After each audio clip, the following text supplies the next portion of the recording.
Hello friends, welcome to A to Z talent channel. నేను ఇవాళ missile masala ఎలా చేసుకోవాలో చూపించబోతున్నాను.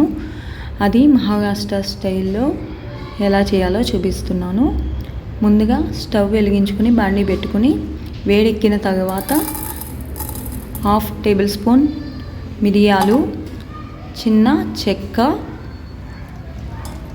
ఇంకా యాలకులు ఒక 5 to 6 వేసుకుంటే సరిపోతుంది.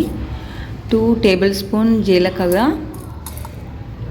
లవంగాలు ఒక 10,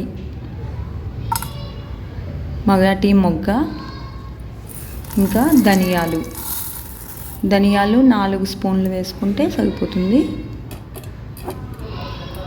బాగా లో ఫ్లేమ్లో వేగించుకోవాలి.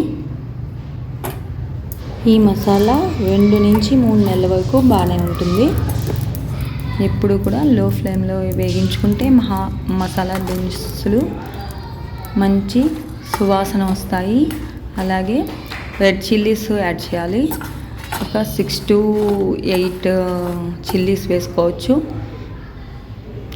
బాగా వేగిన తర్వాత చల్లార్చుకోవాలి. చల్లారిన తర్వాత మిక్సీ జార్ తీసుకుని గ్రైండ్ చేసుకోవాలి. ఇందులో కొంచెం 1 స్పూన్ నువ్వులు వేసుకుందాము. ఇప్పుడు పౌడర్ రెడీ అయిపోయింది. మసాలా ఎలా ఉందో చూద్దాము.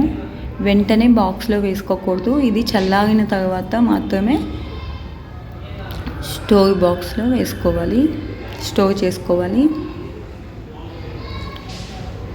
చూడండి, ఇలా నలిగితే సరిపోతుంది. మిసల్ మసాలా రెడీ అయిపోయింది. Thanks for watching.